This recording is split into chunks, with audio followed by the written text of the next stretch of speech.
Our hearts beat to the city streets. We began to feel the fire. We rise like tall buildings as the chemicals, they take us higher. The night's young and it's just begun as she puts her hand in mine. We wanna আবার একটা নতুন ভিডিওর সাথে, আর তার সাথে সবাইকে জানাই শুভ নববর্ষ। নববর্ষ যদিও আজকে, আর ভিডিওটা আসতে চলেছে নববর্ষের কিছুদিন পরে, কিন্তু তাও যেহেতু নববর্ষের দিন ভিডিওটা শুট করছি, তাই সবাইকে জানাচ্ছি শুভ নববর্ষ। ছোটদের অনেক ভালোবাসা আর বড়দের জানাই আমার তরফ থেকে প্রণাম। আজকের ভিডিওটা কিন্তু একদম ধামাকেদার হতে চলেছে, যেহেতু নববর্ষ, তাই নববর্ষ স্পেশালি কিন্তু এই ব্লগটা আর সেরকমই কিছু একটা হতে চলেছে, তাই ভিডিওটা দেখতে হলে কিন্তু স্কিপ না করে পুরোটা দেখতে হবে। যেমনটা তোমাদের বললাম যে আজকের ভিডিওটা আমি নববর্ষের দিন শুট করছি, আর নববর্ষের কিন্তু কিছুদিন পরেই ভিডিওটা আসবে। তার আগে কিন্তু একটা পাখিদের ভিডিও আসবে, আশা করি সেই ভিডিওটাকে তোমরা অনেকটা ভালোবাসা দেবে। আজকের ভিডিওটা যদি তোমাদের ভালো লাগে তাহলে প্লিজ এই ভিডিওটাকে অনেকটা ভালোবাসা দিও। তো চলো বেশি না বকবক করে ভিডিওটাকে শুরু। ভিডিও শুরুর আগে তোমাদেরকে বলি, আমাদের চ্যানেলে কিন্তু জয়েন বাটনটা ওপেন হয়ে গেছে, তাই তোমরা চাইলে কিন্তু আমাদের চ্যানেলের জয়েন বাটনে ক্লিক করে চ্যানেলের মেম্বারশিপও নিতে পারো, আর ভালো লাগলে চ্যানেলটাকে অবশ্যই সাবস্ক্রাইবও করে দিতে পারো। আচ্ছা, নববর্ষ মানে আমরা কি বুঝি? নববর্ষ মানে আমাদের ছোটবেলাটা কিন্তু একদম অন্যরকম ছিল। আমাদের ছোটবেলায় নববর্ষের দিনটা কিন্তু একদম অন্যরকম ছিল। মানে কিরকম ছিল না, নববর্ষের দিন কখন মনে হতো যে মা নতুন জামা বের করে দেবে আর সকাল থেকে সেই নতুন জামাটা পরে ঘুরে বেড়াবো। আমাদের কিন্তু বছরে দুবার মাত্র নতুন জামা হতো, একটা দুর্গাপূজার সময় হতো আর একটা ঠিক নববর্ষের সময় হতো। কিন্তু এখন সারা বছর এত জামা কাপড় কিনি যে নববর্ষের দিন সেই নতুন জামার স্বাদটা আর পাই না। আর যেহেতু আজকে নববর্ষ, তাই ভাবলাম একটু শাড়ি টাড়ি পরে নি সকাল থেকে, আর সেই জন্যই শাড়ি টাড়ি পরে একদম শুট করতে বসে গেছি সকাল সকাল। তোমাদেরকে আগের ভিডিওতে আমি অলরেডি বলেছিলাম যে আমার লাইফস্টাইল সম্বন্ধীয় কিছু ব্লগ তোমাদের জন্য আমি অবশ্যই আনবো। আজকের ব্লগটা কিন্তু সেরকমই খানিকটা হতে চলেছে। আমার মানে আমি সারাদিন কি কি করছি না করছি তোমাদের সাথে সবটাই আজকে শেয়ার করব। তো আশা করি এই কন্টেন্টটাও তোমাদের অবশ্যই ভালো লাগবে। আর হ্যাঁ, এইরকম কন্টেন্ট কিন্তু সপ্তাহে একবার আসবে। আমরা ঠিক করেছি সপ্তাহে এবার থেকে দুটো করে ভিডিও তোমাদেরকে উপহার দেবো। একটা পুরোপুরি তো পাখিদেরকে নিয়ে থাকবেই, আর তার সাথে আরেকটা থাকবে আমি সারাদিন কি কি করছি, মানে ওই ধরো ডেলি লাইফস্টাইল সম্বন্ধীয় কিছু একটা ব্লগ তোমাদের জন্য থাকবে। আর তার মাঝে কিন্তু টুকটাক ট্রাভেল ব্লগও তোমরা পেতে চলেছো। তো আশা করি সমস্ত রকমের ভিডিওগুলোকেই তোমরা অনেকখানি ভালোবাসা দেবে, অনেকটা সাপোর্ট দেবে, আর অনেকখানি ভালোবাসা তোমরা অলরেডি দিচ্ছ। আশা করি ভবিষ্যতে সেরকমই তোমাদের কাছ থেকে আমরা অনেকখানি ভালোবাসা, আশীর্বাদ সবকিছু পাবো, আর আমাদের এই পরিবারটা অনেকটা বড় হয়ে উঠবে। তোমরা সবাই জানো যে আমি সকালবেলায় কি করি না করি। আর যারা নতুন আছো চ্যানেলে, মানে এই ভিডিওটা যারা নতুন প্রথমবার দেখছো, তা কিন্তু আমাদের পাখিদের প্লেলিস্টে গিয়ে দেখে নিতে পারো যে সকাল থেকে আমি কি করি না করি, আর পাখিদেরকেও কিন্তু তোমরা দেখে নিতে পারো। আচ্ছা, আজকে যখন আমি ভোরবেলায় খেতে দিতে গেছিলাম তখন কিন্তু একটা অদ্ভুত পরিস্থিতির মুখোমুখি হয়েছিলাম। তো চলো পরিস্থিতিটা কি তোমরা সেই ভিডিওটা দেখে নাও।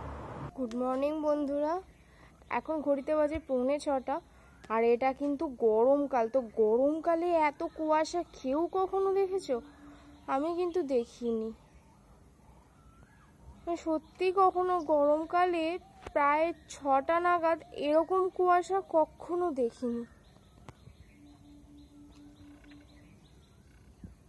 আর ছাদে এসে এত অবাক লাগছে যে শীতকালের মতন পুরো কুয়াশা। দেখো দূর দূর পর্যন্ত যেন কিচ্ছু দেখা যাচ্ছে না।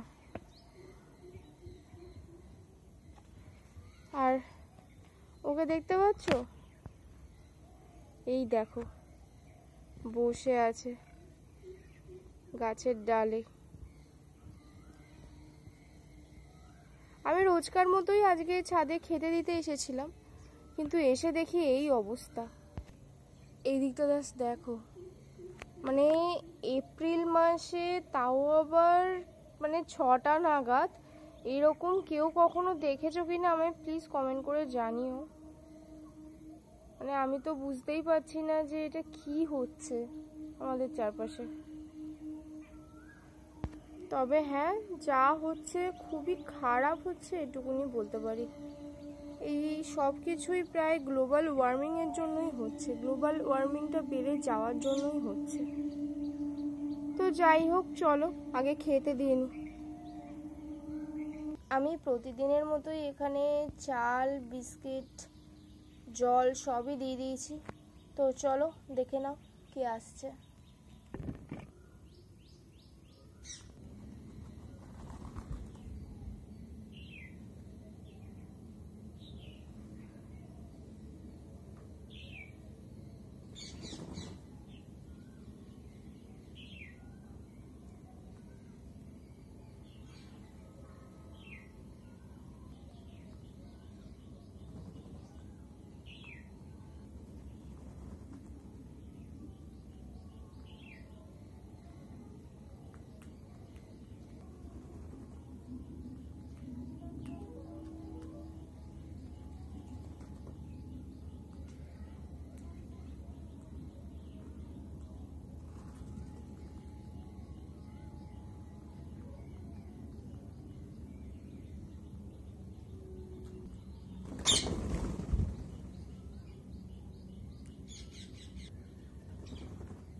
সবাই দেখলে সকালবেলা ঠিক কতটা কুয়াশা ছিল। আচ্ছা সত্যি করে বলো তো, তোমরা কি কখনো গরমকালে এপ্রিল মাসে 6টার সময় এরকম কুয়াশা দেখেছো নাকি? কুয়াশাটা ঠিক দেখে মনে হচ্ছিল না যেন এটা ডিসেম্বর মাস চলছে, কিন্তু বিশ্বাস করো যখন আমি খেতে দিতে গেছিলাম কুয়াশা ছিল তো ঠিকই, কিন্তু আমি রীতিমতো ঘামছিলাম ছাদে দাঁড়িয়ে দাঁড়িয়ে, এতটাই গরম ছিল। তাহলে বুঝতেই পারছো যে গ্লোবাল ওয়ার্মিং ঠিক কতটা বেড়ে গেছে, যার জন্য এরকম একটা জিনিস তৈরি হচ্ছে। আর তোমরা কিন্তু দেখতে পেলে টিয়া পাখিটা কি মিষ্টি ভাবে চান করছিল, তো সবটাই দেখতে পেলে। তো চলো এবার দেখো বাকি দিনটা আমি কি কি করছি। ও হ্যাঁ, আরেকটা কথা তোমাদেরকে জানাই, আজকে আলাপনের রিকোয়েস্টে আমরা বেরোতে চলেছি। মানে আলাপন বললো যে অনেকদিন কোথাও বেরোনো হয়নি, আর সত্যি সত্যি কুকি আসার পর থেকে ওকে নিয়ে একটাই ব্যস্ত হয়ে উঠেছি যে কোথাও আমরা সেভাবে ঘুরতে যেতে পারছি না। তো আজকে ভেবেছি যেহেতু নববর্ষতে বিকালবেলা একটু না বেরোলে ঠিক মনটা কেমন কেমন লাগছে, সেই জন্য ভাবলাম যে কাছাকাছি একটু কোথাও ঘুরে আসবো। তো তোমরা অলরেডি থাম্বনেলে দেখতেই পেয়েছো যে আমরা কোথায় যাচ্ছি, বা শর্টস ভিডিওতেও তোমরা দেখতে পাবে যে আমরা কোথায় যাচ্ছি। আজকে কিন্তু আমরা চন্দননগর যাব। চন্দননগর আমরা মাঝে মধ্যেই যাই, আর চন্দননগরে কিন্তু আজকে আমরা জলশ্রী থেকেই খাওয়া দাওয়া সেরে বাড়ি ফিরবো, এরকমই তো প্ল্যান হয়ে আছে। এবার দেখা যাক কি হয়। তো চলো আগে দুপুরে খেয়ে নিই, তারপরে রেডি হয়ে বেরোবো। তো আজকে যেহেতু নববর্ষের দিন, তাই একটুখানি বাড়িতে চিকেন রান্না হয়েছে। মানে চিকেন রান্নাটা আমিই করেছি। বাড়িতে সাধারণত চিকেন হলে আমিই করি, কারণ এরা আমার হাতে চিকেন খেতে খুবই ভালোবাসে। ভেবেছিলাম রাইস আর চিলি চিকেন করবো, কিন্তু যা গরম পড়েছে সেই গরমে আর চিলি চিকেনের দিকে গেলাম না। এমনি নর্মাল প্লেন রাইস করেছি আর সাথে চিকেন করেছি। চিকেনটা একটু জাস্ট কষার মতন করেছি। আর তোমরা দেখতে পাচ্ছ যে এটা কাঁসার থালা, আমরা কিন্তু প্রতিদিনই কাঁসার থালায় ভাত খাই। আর এই জিনিসটা চালু করে গিয়েছিল আলাপনের পিসি বলে গিয়েছিল যে কাঁসার থালায় ভাত খেলে নাকি সবকিছু ঠিকঠাক থাকে, শরীর টরীর ভালো থাকে, সেই জন্যই কাঁসার থালা। আর যেহেতু আজকে নববর্ষ তাই জন্য একটা কলা পাতা ভালো করে কেটে কাঁসার থালার ওপর বসিয়ে এখানে তারপর খাওয়া হচ্ছে। তো চলো তাড়াতাড়ি করে খেয়ে নিই, খাওয়ার পর একবারে রেডি হয়ে কিন্তু বেরোতে হবে। তো চলো। ফাইনালি এখন আমরা রেডি হয়ে বেরিয়ে পড়েছি চন্দননগরের উদ্দেশ্যে। যেমনটা তোমাদের আগেই বলেছিলাম, চন্দননগর কিন্তু আমরা প্রায়ই আসি, আর এটা আমাদের একটা ভালোবাসার জায়গা। আর যেহেতু আজ নববর্ষ তাই আলাপন বললো একটা শাড়ি পরতে, আর এই শাড়িটা শান্তিনিকেতনের সোনাঝুরি হাট থেকে নিয়েছিলাম, যেটা শর্টস ভিডিওতে দেখিয়েছি তোমাদের।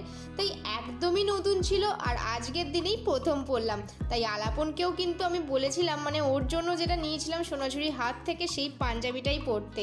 আর এই সব কিছু পরে রেডি হয়ে বেরোতে অনেকটাই লেট হয়ে গিয়েছিল। যারা চন্দননগর কখনো আসোনি পারলে একবার অবশ্যই ঘুরে যেতে পারো। এখানে বিভিন্ন ফ্রেঞ্চ আর্কিটেকচারের নিদর্শন রয়েছে, কারণ চন্দননগর ছিল ফ্রেঞ্চ কলোনি। আর হ্যাঁ, যেটা সব থেকে ফেমাস সেটা হলো চন্দননগরের জগদ্ধাত্রী পুজো। চলো অনেক বক হলো, আমরা এখন চলে এসেছি চন্দননগর স্ট্যান্ডে। এখানে কিছু একটা রয়েছে যার জন্য এত ভিড়, সাধারণত চন্দননগর স্ট্যান্ডে এতটা ভিড় হয় না। বিশ্বাস করো, এরকম ভয়েস ওভার দিয়ে ভিডিও বানাতে বাধ্য হচ্ছি, এতটাই ক্রাউড যে অন দ্য স্পট শ্যুট করলে কিছুই শোনা যেত না, আর তোমরা আমায় রীতিমতো গালাগালি দিতে। এখানকার কিছু লোকালসকে জিজ্ঞাসা করে জানলাম রামনবমীর জন্য এতটা ভিড় রয়েছে। আমরা এই ঘাটেতেই বসি, কারণ জোড়াঘাটের দিকে গেলে প্রচুর ভিড় থাকে। আরে হ্যাঁ, বুঝতে পারছি যারা হুগলি থেকে নও তারা ভাবছো কি জোড়াঘাট, এই ঘাট ওই ঘাট সেই ঘাট করছি। পুরো ভিডিওটা প্লিজ একটু দেখো, সবই তোমাদের ঘুরিয়ে দেখাবো।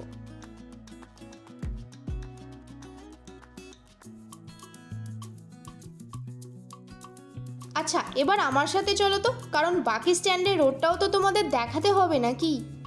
এটা হলো চন্দননগর সাবসিডিয়ারি জেলের ক্লক টাওয়ার, যেটা 1845 সালের আশেপাশে বানানো হয়েছিল, আর এখনও সেই একইভাবে রয়েছে। তোমরা হয়তো ভাবছো এখন আমরা কোথায় যাচ্ছি। এখন আমরা যাচ্ছি জোড়াঘাটের কাছে, যার কথা তোমাদের একটু আগেই বলছিলাম। আর একটা সত্যি কথা বলবো, সত্যি বলছি, এত ভিড় আমি কখনো দেখিনি। চন্দননগর স্ট্যান্ডে আজকে নববর্ষের দিন প্লাস সানডে, মানে সবাই ঠিক করেই রেখেছিল যে চন্দননগর স্ট্যান্ডেই আসবে। আচ্ছা, আমরা অনেক যুদ্ধ করে ভিড় ঠেলে পৌঁছে গেছি জোড়াঘাটে। এই হলো চন্দননগরের জোড়াঘাট। কেউ নতুন প্রেম করলে এখানে কিন্তু আসতে পারো, আর আমার মতো ক্যাট মেরে রিল বা ফটোশ্যুট করতে চাইলেও কিন্তু তোমরা এখানে আসতে পারো। Our hearts beat to the city streets. We began to feel the fire.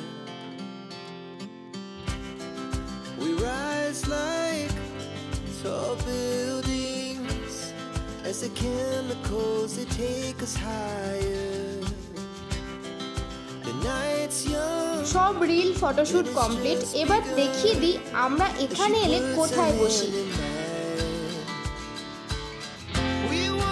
এই ঘাটটাতেই কিন্তু আমরা বসি, এর সামনে হুগলি নদীর ভিউটাও কিন্তু জাস্ট সেরা লাগে।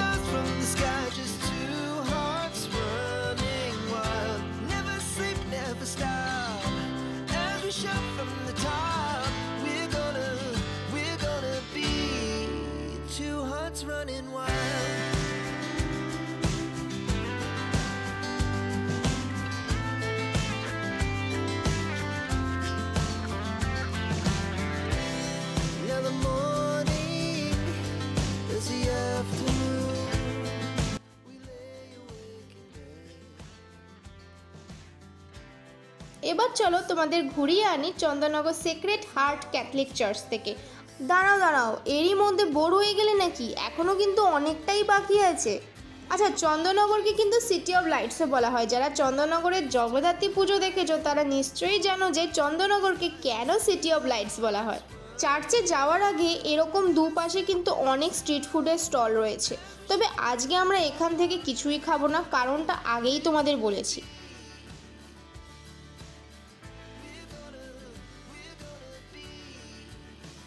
আচ্ছা, এই চার্চের ফুটেজটা কিন্তু আজকের না, আজকের কিছুদিন আগের নেওয়া। আজকে কিন্তু চার্চে আমরা একদমই যাওয়ার সময় পাইনি, কিন্তু ভাবলাম তোমাদের সাথে শেয়ার করি চার্চটা কেমন, চার্চটা একটু ঘুরে দেখাই তোমাদের, তাই প্লিজ একটু এই ফুটেজটা তোমরা অ্যাডজাস্ট করে নিও। এই হচ্ছে Chandannagar secret heart church, prayer চলছে তোমরা যেমনটা দেখতে পাচ্ছ। আচ্ছা, স্ট্যান্ডে সব জায়গা ঘোরানো মোটামুটি কমপ্লিট। এবার চলো তোমাদের ঘুরিয়ে আনি জলশ্রী থেকে।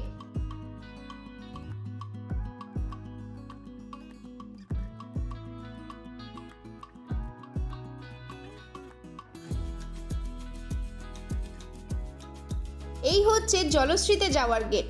জলশ্রীর লেখাটাকে লাইট দিয়ে দারুণভাবে ফুটিয়ে তোলা হয়েছে। জলশ্রীতে যেতে যেতে তোমাদের মনে হতে পারে যে কোনো জেটিতে যাচ্ছ। হ্যাঁ, সত্যি এটা একটা জেটি। জেটির ওপরেই কিন্তু রেস্টুরেন্ট। অ্যাকচুয়ালি জলশ্রীর দুটো বসার জায়গা রয়েছে, একটা আউটডোর আর একটা বোটের ভিতর ইনডোর। সে তোমরা যেখানেই বসো না কেন, খাবার দাম কিন্তু দু জায়গাতেই সমান।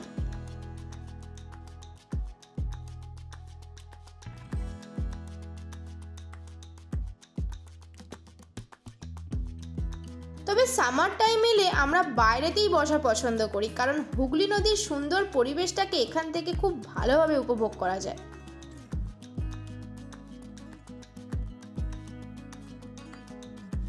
এটা হলো জলশ্রীর কিচেন।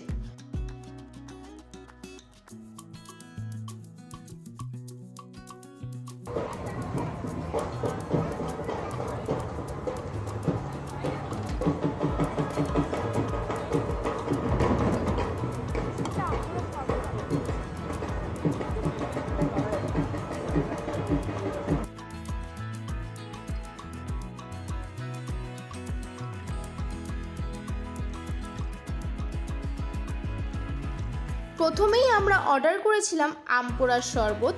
টেস্টটা জাস্ট ফাটাফাটি লেগেছিল। আমরা এখানে ইভিনিং স্ন্যাক্সে নিয়েছিলাম, কারণ দুপুরে অত খাবারের পর এত কম সময়ের মধ্যে পেটটা ফাঁকা হয়ে ওঠেনি আর কি আর বলি, সে দুঃখের কথা।